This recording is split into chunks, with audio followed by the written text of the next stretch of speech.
नमस्कार स्टूडेंट, आप सभी लोगों का संकल्प एकेडमी में स्वागत है। आज हम लोग कक्षा 10 चैप्टर 2.2 के लिए कुछ फार्मूले हैं उसको नोट करेंगे। उसके बाद उस पर आधारित क्वेश्चन को हल करेंगे। देखिए, इस चैप्टर में आप लोग को बहुपद के शून्यक तथा गुणांकों के मध्य संबंध स्थापित करना है। तो सबसे पहले रैखिक बहुपद के लिए, उसके बाद द्विघात और त्रिघात बहुपद के लिए। आप लोग के कोर्स में जो है केवल द्विघात का पढ़ना है, यहाँ पर तीनों के लिए बता दिया जा रहा है। देखिए, रैखिक बहुपद, तो रैखिक बहुपद में के लिए कल आप लोग को परिभाषा लिखवाया गया है कि रैखिक बहुपद में बहुपद की घात क्या होनी चाहिए, एक होनी चाहिए। तो रैखिक बहुपद क्या मान लेंगे, ए एक्स प्लस बी बराबर 0 के शून्यक। अब देखिए, रैखिक बहुपद है तो शून्य की संख्या क्या होगी, अल्फा होगा। तो शून्य की संख्या मतलब एक ही होगी, तो एक होगा तो अल्फा मान सकते हैं हम। तो शून्य की संख्या अल्फा का मान जो है क्या हो जाएगा, -b/a। अब इसमें देखिए b क्या है, b क्या है, ध्यान समझिए, b क्या है, अचर पद। अचर पद मतलब संख्या है। और a क्या है, a क्या है, इसमें देखिए x के आगे की संख्या और x के आगे की जो संख्या होती है उसको क्या बोलते हैं, गुणांक। यहाँ पर लिख देंगे x का गुणांक। मतलब अगर एक घात का बहुपद दिया रहेगा तो उसको हल करने के लिए केवल आप लोग को -b/a कर देंगे तो उसका मान आसानी से निकल जाएगा। तो ये तो हो गया रैखिक बहुपद के लिए। अब दूसरा, द्विघात बहुपद के लिए।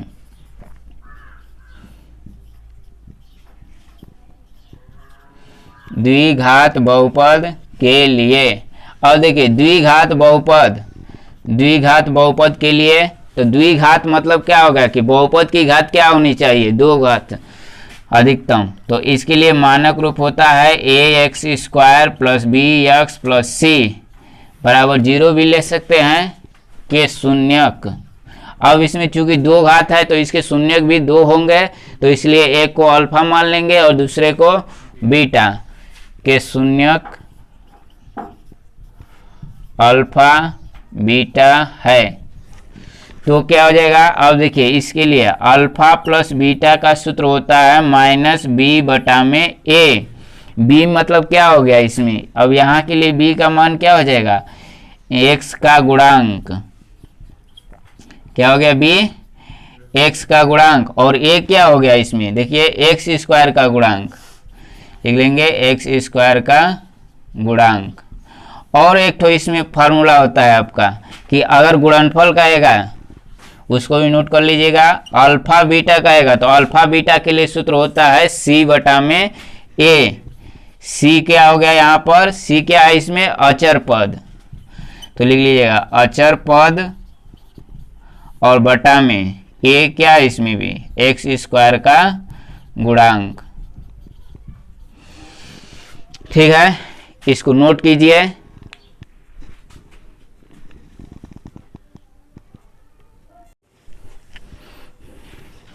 आइए त्रिघात बहुपद के लिए कुछ फार्मूले है उसको भी नोट कर लीजिए।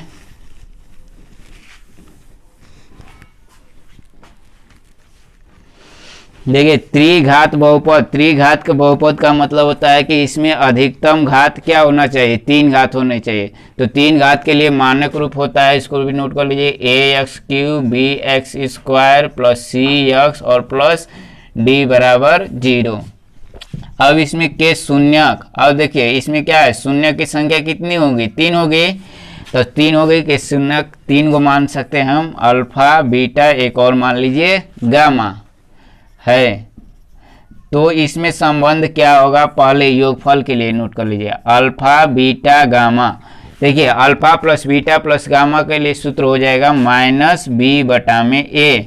अब यहाँ पर b क्या है, b क्या है इसमें, ध्यान से देखिए x² का गुणांक होगा इसमें, -x² का गुणांक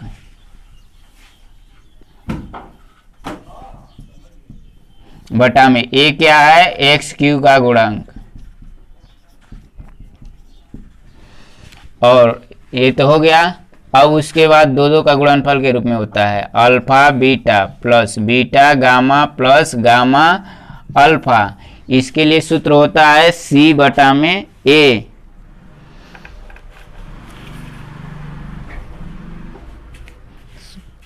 इसके लिए सूत्र होगा C बटा में A। अब C क्या है, इसमें ध्यान से देखिए C क्या है, x का गुणांक है, तो यहाँ पर लीजिएगा x का गुणांक बटा में A क्या है, A यहाँ पर क्या है, ध्यान से देखिए एक्स क्यू का गुणांक है, यहाँ पर लीजिएगा एक्स क्यू का गुणांक। गुणांक का मतलब समझते हैं कि गुणा का अंक होता है, जैसे एक्स क्यू के कितना से गुणा किया गया है, ए से। एक और इसमें फार्मूला होता है अल्फा बीटा गामा, तीनों का गुणनफल पूछेगा तो इसका मान हो जाएगा माइनस डी बटा में ए। डी क्या है इसमें, अचर पद, बटा में ए क्या हो गया, एक्स क्यू का गुणांक हो गया। अब तीन फार्मूले लिखवा दिए आप लोग को। अब आइए इस पर जो है सवाल को हल करते हैं। देखिए इसमें क्या कर रहा है कि निम्नलिखित द्विघात बहुपद के शून्यक ज्ञात कीजिए तथा शून्यक के तथा गुणांकों के बीच संबंध स्थापित कीजिए, या सत्यता की जांच करने को भी कहेगा तो भी वही करना है। ठीक है, देखिए पहला सवाल दिया है x square minus 2x minus 8। अब देखिए हम इसको क्या करना है, शून्यक निकालना है। तो शून्यक निकालने के लिए जो बहुपद दिया है उसको पहले क्या करेंगे, 0 के बराबर कर लेंगे। तो देखिए पहला सवाल दिया है आपका x square minus 2x minus 8, तो यहाँ पर कर लेंगे x square minus 2x minus 8 बराबर 0। अब देखिए आप लोग को आदि अंत का गुणनखंड पता होना चाहिए, जो 8 में पढ़ाया जाता है सबको और 9 में भी। ठीक है, अब देखिए इसका नियम होता है कि सबसे पहले आदि में अंत का गुणा करेंगे और उसके बाद बीच वाले को देखेंगे। तो आदि में एक्स स्क्वायर का गुणा क्या है, 1 है, और अंत में माइनस 8। 1 में माइनस 8 का गुणा किए तो माइनस 8। अब ऐसी संख्या ढूंढेंगे कि गुणा कर दे तो माइनस 8 आ जाए और उसको घटाने पर जो है माइनस 2 आए। अब इसी चिन्ह के आधार पर देखते हैं, प्लस माइनस मतलब माइनस चिन्ह लाना है। हमको संख्या क्या दिया है, 8, गुणा करें तो 8 है और उसको घटाया जाए तो माइनस 2 आ जाए।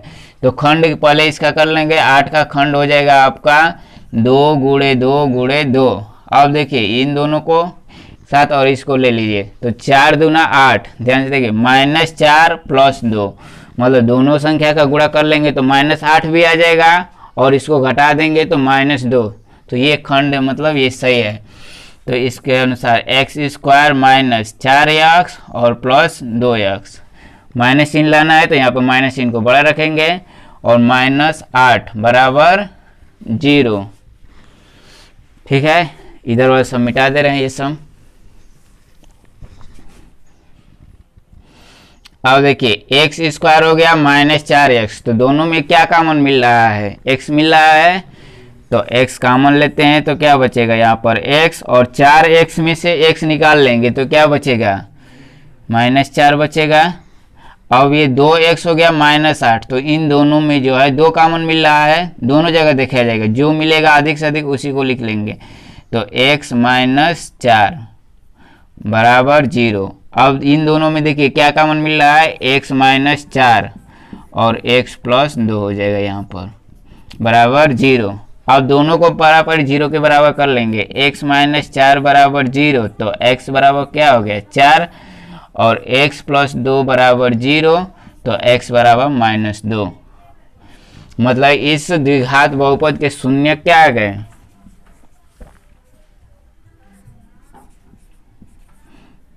शून्यक हो गया 4,2।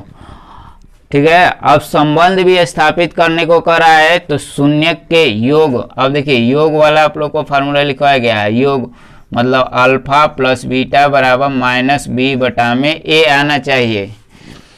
तो योग के लिए पहले सिद्ध कर लेंगे, उसके बाद गुणनफल के लिए भी। तो योग के लिए फार्मूला अल्फा प्लस बीटा, देखिए अल्फा बीटा का मान कितना आया है 4 कामा माइनस 2, तो 4 कामा माइनस 2 रख दिए, 4 माइनस 2 हो जाएगा बराबर माइनस। अब देखिए बी के मान कहाँ से निकलेगा, ये ए, ये और ये बी और ये सी होता है। तो बी का मान लिखना है माइनस चिन्ह के साथ, तो बी का मान यहाँ पर क्या दिया है माइनस 2 हो जाएगा। फिर बटा में ए का मान कितना दिया है, एक्स स्क्वायर के आगे कुछ संख्या नहीं रहता है तो हमेशा एक रहता है, तो बटा में क्या कर लेंगे 1। इस तरह से 4 - 2 बराबर 2 और -2 और माइनस चिन्ह से गुणा करेंगे 2, मतलब दोनों तरफ का मान क्या हो गया, सत्य हो गया। इस संबंध भी स्थापित हो गया। एक गुणनफल वाला भी देख लीजिए। देखिए गुणनफल कहेगा तो अल्फा बीटा, मतलब अल्फा बीटा बराबर सूत्र क्या लिखवाया गया था, सी बटा में ए। यहाँ पर लिख लीजिएगा सी बटा में ए। और देखिए अल्फा बीटा, अल्फा ये बीटा, तो अल्फा का मान 4 और बीटा का मान -2 बराबर सी का मान अचर पद कितना दिया है इसमें, ध्यान से देखिए कितना है -8, तो -8 बटा में ए का मान कितना है 2, कितना है 1 है, तो यहाँ पर 1 लिख लीजिएगा। इस तरह से -8 बराबर -8 ये भी हो गया, इसको नोट कर लीजिए।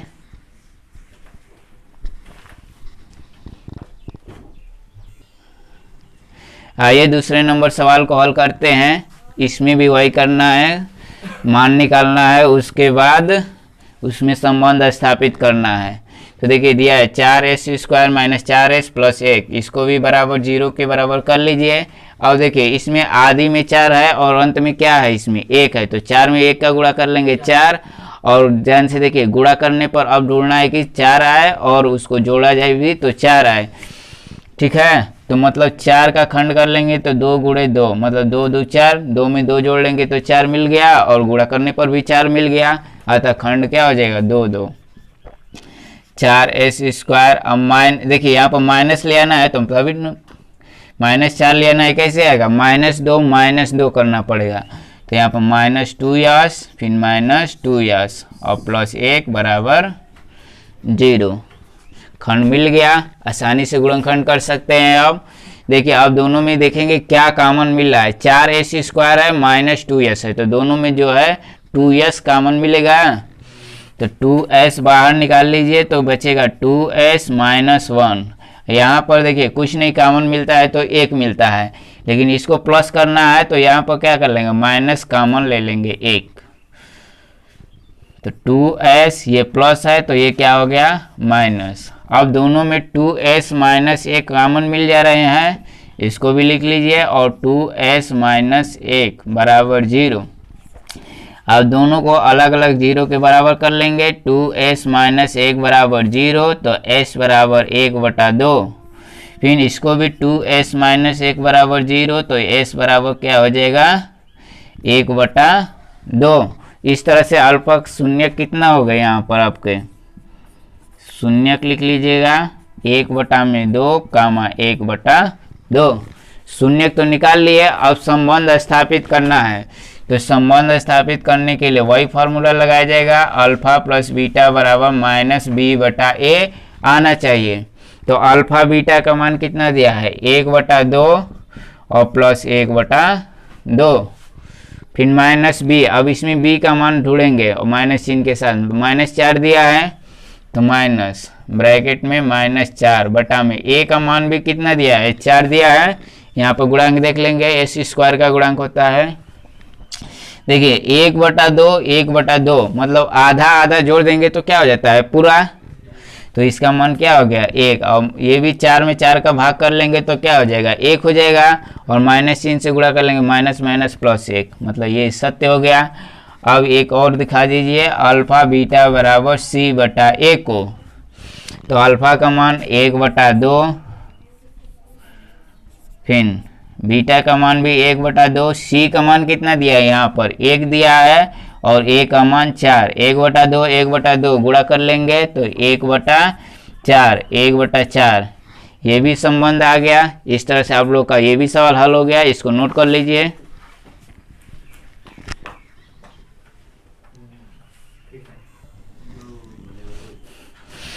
आइए इस सवाल को तीसरे नंबर को देखते हैं। देखिए तीसरे नंबर दिया है 6x² - 3x - 7x -3 और -7x।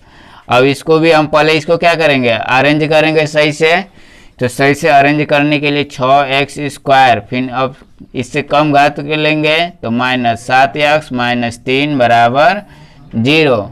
अब ऐसा खंड करेंगे कि गुणा करने पर 6 गुणे 3 मतलब 18 आ जाए और घटाने पर जो है -7 आ जाए।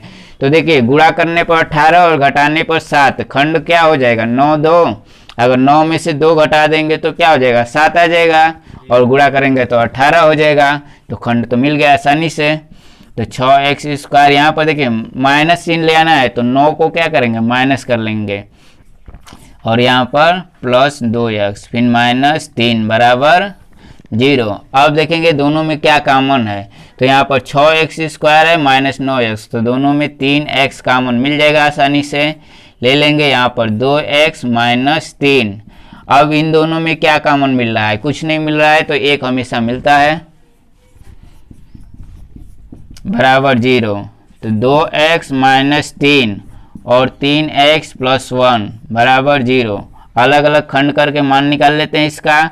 2x -3 बराबर 0, तो x बराबर क्या हो जाएगा 3/2, और एक मान इधर से निकाल लीजिएगा 3x + 1 बराबर 0, तो x = -1/3।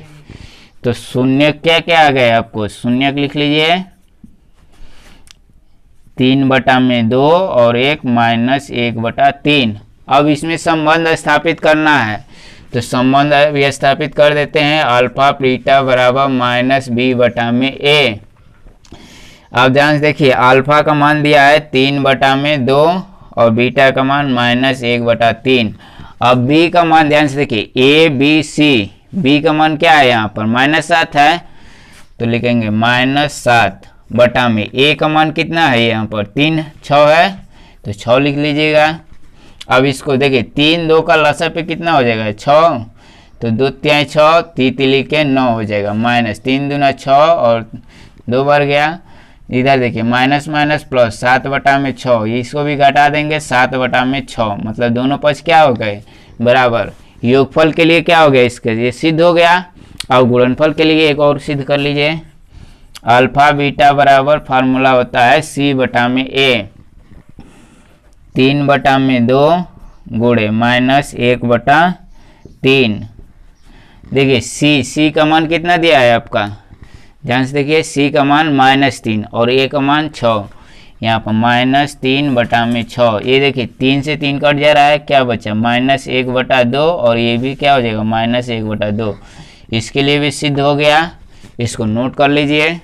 3 नंबर सवाल हल हो गया।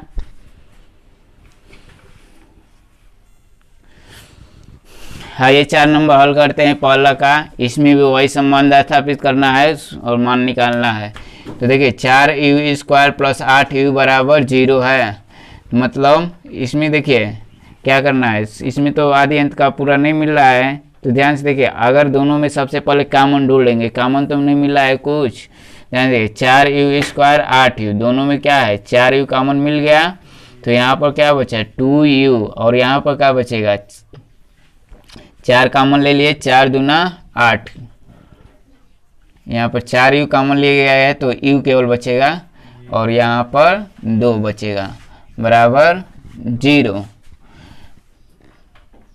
अब एक बार इसको 0 कर लीजिए, एक बार इसको 0 कर लीजिए, आसानी से हो गया। तो 4u बराबर 0, तो u बराबर क्या हो जाएगा 0, मतलब 0/4 क्या होगा 0 ही होगा। उसी प्रकार u + 2 बराबर 0, तो u बराबर क्या हो जाएगा -2। तो शून्यक निकल गए आपके। देखिए शून्यक या मान दोनों एक ही होता है। शून्यक कितना हो जाएगा 0 हो गया, एक ठो क्या हो गया -2। संबंध स्थापित करना है, वही सूत्र लगेगा अल्फा बीटा बराबर -b/a।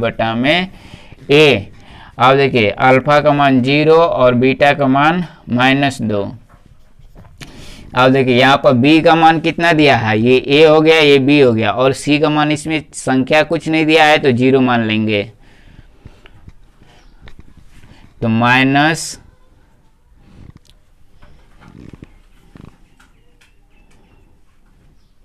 b का मान कितना हो जाएगा 4, ये b का मान हो गया 8 हो गया। फिर बटा में a क्या होता है u² का गुणांक, तो a का मान क्या हो जाएगा 4। इसको हल कर लेंगे -2 और इधर भी -2, इसके लिए सिद्ध हो गया। अब अल्फा बीटा पर सिद्ध करते हैं। अल्फा का मान 0 और बीटा का मान -2 बराबर। अब देखिए c बटा में a सूत्र होता है, तो यहाँ पर c का मान क्या है, ध्यान से देखिए। c का मान क्या दिया है, यहाँ पर कुछ नहीं दिया है, तो c का मान यहाँ पर क्या मान लिया जाएगा, 0। तो 0 बटा में a का मान कितना है, 4। तो ये तो 0 हो गया, मतलब 0 में किसी संख्या से गुणा करेंगे उसका मान 0 होगा। अगर 0 में किसी संख्या से भाग करेंगे तो भी क्या हो जाएगा, उसका मान 0 हो जाएगा। इस तरह से ये भी सवाल हल हो गया, इसको नोट कर लीजिए।